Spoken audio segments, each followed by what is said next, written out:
This is Thank You Mama, weekly lessons from mothers all around the world.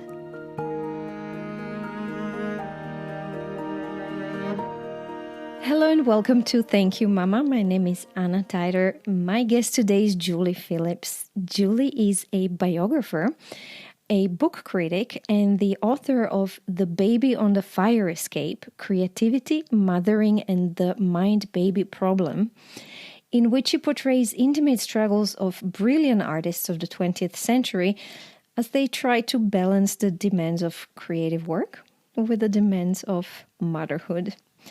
Her first book was James Tiptree Jr., The Double Life of Alice B. Sheldon, who was an American science fiction and fantasy author, better known as James Tiptree Jr., which was a pen name she used from 1967 until her death in 1987. The book received several honors, including the National Book Critics Circle Award, the Hugo and Locus Award, and the Washington State Book Award. Jullie has also written for The New Yorker, Miss, The Village Voice, and many other publications. Jullie lives between Amsterdam and New York with her partner, translator Jan van Houten, and their two children. Jullie, welcome. Thanks for having me. Hi. Hi, I'm so excited to have you here. And I just gave you the dog ate my homework explanation. I feel terrible because I do have Jullie's book. And I was so excited when I found the book and I ordered it. Albeit it's in New York. It's in our home in New York. It's waiting on my bedstand there. And I have not read it yet. Jullie, pardon me for my ignorance. I'm interviewing you before I read the book. But I'm sure we're going to have a fantastic, fantastic conversation. In some ways, it's really, different from what you're talking about, because I was trying very hard in that book to look from the mother's perspective, not to look at what, daughters learn from mothers, but to look at what women learn when they themselves enter motherhood. Mm-hmm. It's a fantastic topic that I've been dealing with a lot. Also as a child, because my mom was an artist. She was a very successful film actress in Yugoslavia back then, but she also graduated from the Academy of Arts and was equally successful with her arts career as a painter and conceptual artist, and later on graphic designer and so on. And Mom adored her work and her creativity. And I've experienced myself how complicated it was for her to balance both. Plus, being a wife, I wanted to talk to you about that as well. And I'm a mother and a book author and a podcast host. And it's not easy for me either. So I'm very, very excited to hear about the book and what you've learned through it. But tell me first things first. Please tell my listeners about the name. Why is The Baby on the Fire Escape? It's from a story about the painter Alice Neal, and she was supposed to have put her small child on the fire escape. In some versions, it was out in the snow and she forgot about her or something like that. But it was supposed to be this really terrible thing that she did when she was trying to finish a painting. And it's probably not even true. It's probably just a story that her in-laws, who didn't like her very much, told about her. But I thought that it in some ways symbolizes the relationship that an artist or a writer needs to have with their parenting, which is to, if not physically, at least mentally be able to set aside motherhood temporarily, to hold them in a balance where your creative work is also getting space, where you have some time for yourself and for your own art, without losing sight of your child, not because you feel guilty necessarily, but because there's a lot of pleasure to be had in mothering as well. I don't think we have children because we desire to feel guilty. We have children because we desire that bond, we desire that connection. And in some ways that can be really fertile for art as well. It can make you feel more grounded. That was really the case for me, that I felt a lot more grounded when I was a mother, that something in my life was coming easily to me, whereas writing was always a bit more difficult and a bit more fraught. How did you balance your writing with being a mother? I had a partner who worked and works at home, who was immensely helpful and really, did half the work. And we had affordable daycare because I lived in the Netherlands, where things like that at least used to happen. It's become less affordable now. But that made such a huge difference practically in knowing that I had time, knowing that I had so many hours a day that I wasn't fighting another person for, and also feeling like I had a right to my time. Like the whole society said women should have time, and we're going to arrange that for them. I just wanted to say this. This is so important, the cultural difference between most of Europe and United States, where in Europe, we do believe that women have the right to their time. Whereas in States, I have a feeling women are struggling a lot, even if they can afford daycare.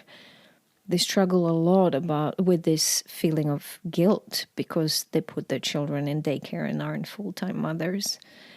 I think it's a big blessing in Europe that we don't have to struggle with it. Do you think that this feeling of guilt, as you were just talking, and I was thinking, it's so female, I think, to feel guilty about things.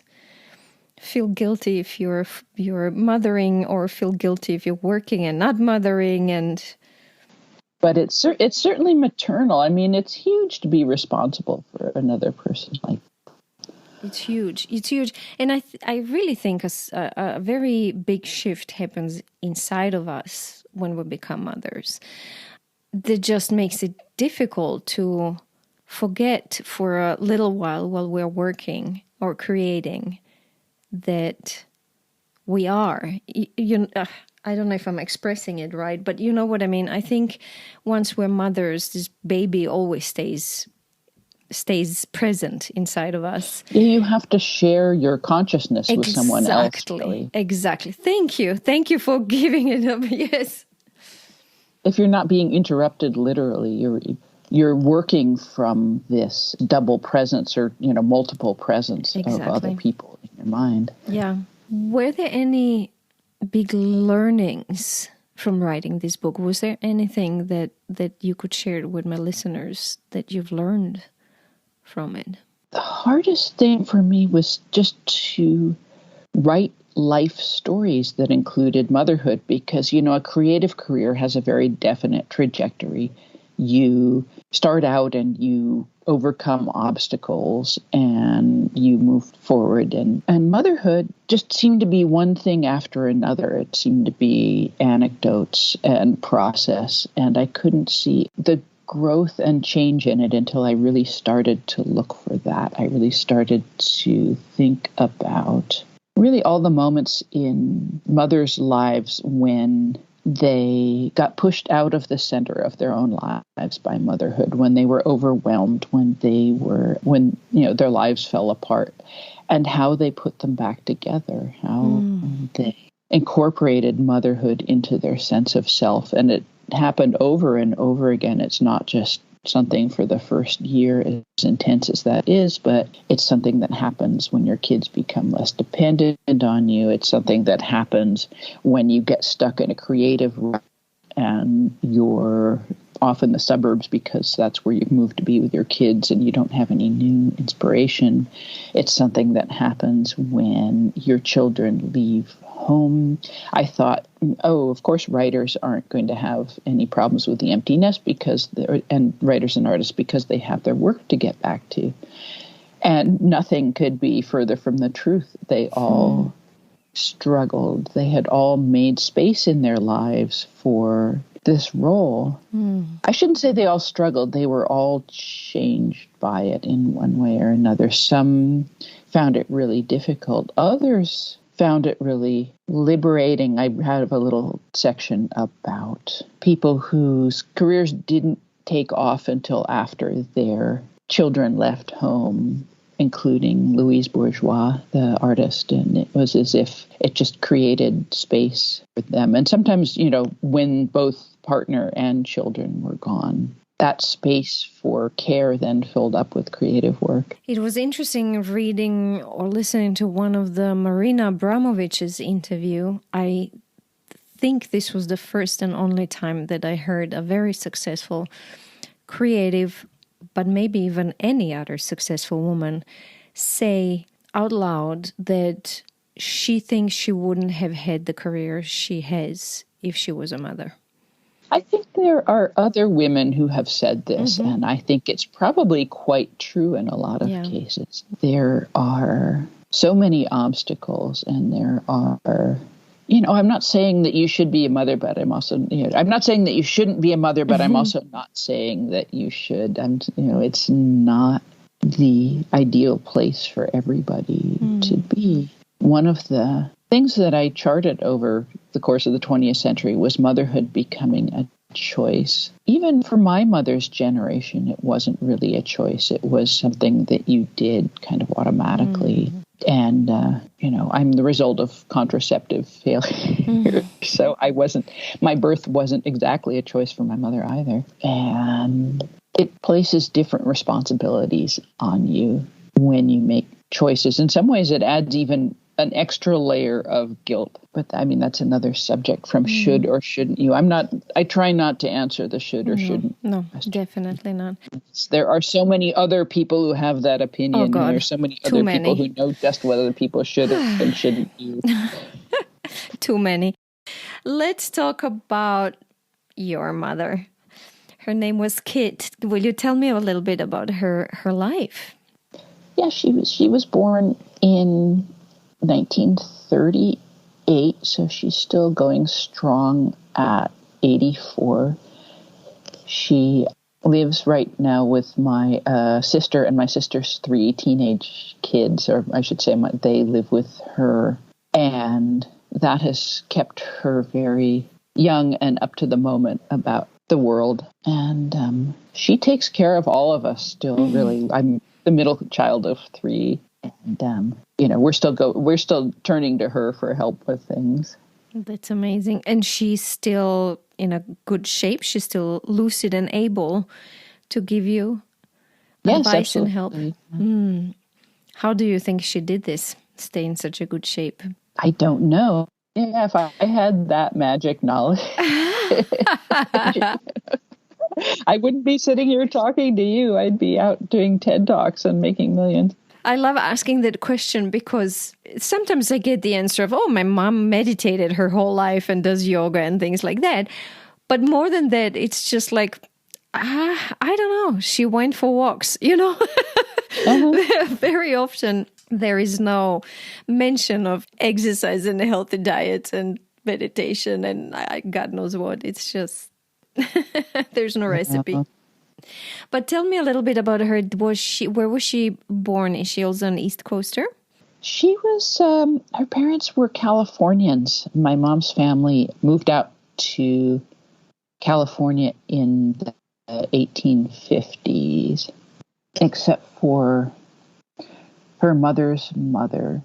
She was a Londoner, but her father was Viennese, but she lived in Germany and met my great-grandfather when he was on a tour of Europe, and they had a vacation romance and got married in 3 months, and she moved with him to San Francisco. That's incredible. That's quite an incredible story for 50s? No, 1905. 1905. In some ways, I think I'm, having married a European Dutch man and moved to the Netherlands, I feel like I'm in a long line of family members who have moved long distances, either for love or to solve problems in their lives, or both. My mother's parents didn't marry long distance, but they did run away to Nevada to get married in the middle of the night. And they were married for 60 years. And when my mother married my stepfather, we moved from the West Coast to the East Coast and bounced back and forth a couple of times. Mm-hmm. Just changing jobs, changing lives. Mm-hmm. And one of the things that I learned from my mother, I remember I was looking at some plane trees. You know, I'm in New York right now, and it's full of plane trees, the big trees with the peeling yellow bark. And in Seattle, where I was born, I had never seen one. And we moved to New Jersey, and my mother said, "Oh, those are sycamore trees," which is what they're called in American English. And I was sort of fascinated with this word sycamore. And then she was also interested in what is this entirely new climate zone that we've arrived in, and what are the plants and what are the trees that grow here and what animals live here and what birds. And she would look up the names and she would tell me the names of plants and trees. I think I really learned that fascination with words and with the names of things from her. Curiosity, what's it called? How do you talk about it? Mm-hmm. And I feel like that's still part of my life, that I am trying to name things that don't have names. There are so many things about motherhood that have no name. So many aspects of motherhood that we don't talk about enough to have words for them. Even, you know, your feelings for your baby, that combination of being utterly fascinated and in love and utterly bored at the same time when you're taking care of a tiny baby. Why don't I have a word for that? Or just, you know. Julie, why don't you write a dictionary of motherhood? That would be fascinating. Invent the names. That would be great. I would love that. Real words and the words that we need to talk about. Exactly, the words we need, the words we don't have about motherhood. Yeah. And my mother is she's good at making up words, and she got that from my grandfather. He loved word play and making up new. Maybe it could be a collaboration with your mom. Could be. Julie, what did she study? Did she have a profession, or was she a stay-at-home mom? She studied. She went to college. She studied philosophy. She married right out of college. And then my father died when I was very young. And she remarried. And then, you know, she had my little sister who's much younger than I am. And so she was really a stay-at-home mom for my whole childhood. Mm-hmm. Because of my little sister. And as a teenager, I was kind of annoyed with her for that. I thought, you know, why don't your friends, it's the 70s, your friends are starting to go out and have careers. Why aren't you working? And I'm sure she would have worked now. I think things would have been different. Mm-hmm. But she was really good at running a household, which is one of the reasons that we still appeal to her for help. She's a Taurus. They're earth signs. They're very grounded. Mm-hmm. Julie, will you tell me about reading out loud that you mentioned as a lesson? I'm curious to hear about that. My mother used to read to me, of course. And at some point, I think to her disappointment, I started reading so quickly that I got impatient with reading aloud and stopped. But because I was lucky enough to have a little sister, I had someone to read to when she got old enough. And so I spent hours and hours and hours reading to her before bed, first from picture books and then from books for older kids. And I really loved that combination of intimacy with another person and intimacy with a book. And I love being read to. I love reading out loud. And the funny thing is, one of the reasons that I wanted to have kids was that I wanted somebody to read out loud to. I thought it was nice. And I read to my kids out loud for a really long time because I was always sort of worried they were going to Dutch public schools. I was always a little bit worried about their English and wanted to expose them to as much English as I could, and also to expose them to certain kinds of books that I thought this is going to be too hard for them as not quite native speakers to read. So I read Huckleberry Finn to them, that sort of thing. But the funny thing is that as an author, you get asked to read all the time. You get asked to read out loud from your own work. And I feel like one of the ways motherhood has been good for my writing is just giving me a lot of practice in reading out loud. Do you like it? Do you like your book readings? Yeah, I mean, I'm reasonably introverted. Oh, okay. But if you stand me up and give me something to read, then I'm great. I missed that so much. I loved my book readings. I mean, of course, in the beginning, I was terribly nervous. But once I felt how I'm connecting with my audience and with my readers through reading out loud to them, I started loving it so much. But this is what I wanted to ask you. Do you see this lesson of reading out loud as creating a connection with somebody through reading out loud? Yeah, absolutely. I think, you enter a world together with the other person. And, you're usually, if you're reading to a kid, you're usually snuggled up together in bed. And sometimes I used to fall asleep while I was reading. If I was really tired, I would sort of drop off mid-sentence sometimes. Particularly, I think, when I was pregnant the second time, I would, be reading to my son and, would wake up an hour later still in his bed.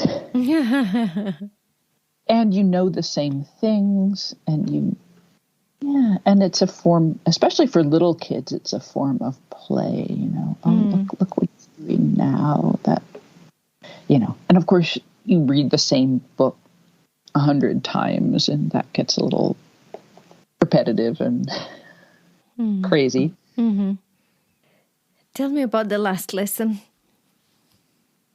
The last lesson has a lot to do with that. The question of what's not enough and what's too much. My mother is really practical, but she can also be very hands-off. I think her generation of mothers, the parents of the Gen X kids. I mean, Gen X kids are kind of famously the latchkey kids in America. The first generation who were often home alone. And although she didn't work, she set me and my brother free a lot. Go ride your bikes into town. I think I was 12 or 13, and she put me on an 8-hour Greyhound bus ride with a transfer through New York City to visit a friend. And Wow. where I think, would I do that with my kid now? But I felt like, she looked at me and thought, okay, she's capable of doing this, so why not? And it was fine. It was fun. It wasn't scary. I didn't, had a perfectly nice time in the bus, and everybody was nice. And there was a new amusement park in the place. We were living in California, and there was this brand new amusement park, and we went a couple of times as a family. And I was about 11, and at that point, I just wanted to be alone all the time, basically. And I said, I wished I could go back there alone. So she let me skip school on a Monday and go to the amusement park by myself on a weekday so I could get on a ride. There were no lines. I could go on a ride. I could run around to the beginning and go again and again and again and again and wander around. That was, that feeling of trust in me was really wonderful, and the chance to do that. But I think I was much more involved with my kids' emotional lives than my mother was. And I don't know if that's from a sense of having missed that, or my gifts versus my mother's gifts as a parent. I'm much more scatterbrained in my running of a household. But I feel like what I have to offer my kids is more emotional support. Emotional support, being more emotionally involved with their lives. And sometimes, I'm sure there are ways in which I've done too much and I've done not enough to, you're doomed as a parent. There are other human beings. We can't be exactly what they need. Exactly. That would be crazy to, I mean, that's also why you have two parents if you're lucky, or a lot of family friends if you're lucky, or a big circle of people who help you raise a kid if you're lucky. So they have other people to look to. You can't just form yourself against two parents. You're forming yourself against the whole world. And the whole world better be supportive too, which I think is one way in which the United States is not doing. Yeah, it's interesting. We're coming back to what we were talking about just before, how there's no right and wrong. And, I grew up very similarly like you. My mom would also give me a lot of freedom, where I look back now, I'm like, oh my God, what was she thinking? I just put my dad in a cab yesterday to send him back home. And I went on a balcony and I made sure he got in the cab. And then somehow I remembered how many times my mom would just put me in a cab when I was little, 5, 6 years old. I know it was Zagreb, Croatia back then, but still, now when I'm thinking about it, I'm like, you might never see your child again. Yeah, no, I think that now. I think that, but I don't. Some people didn't think like that then. No, they didn't, but I'm still torn between how much I got out of that, because it did teach me to be independent very, very early on, and generally to be just an independent person.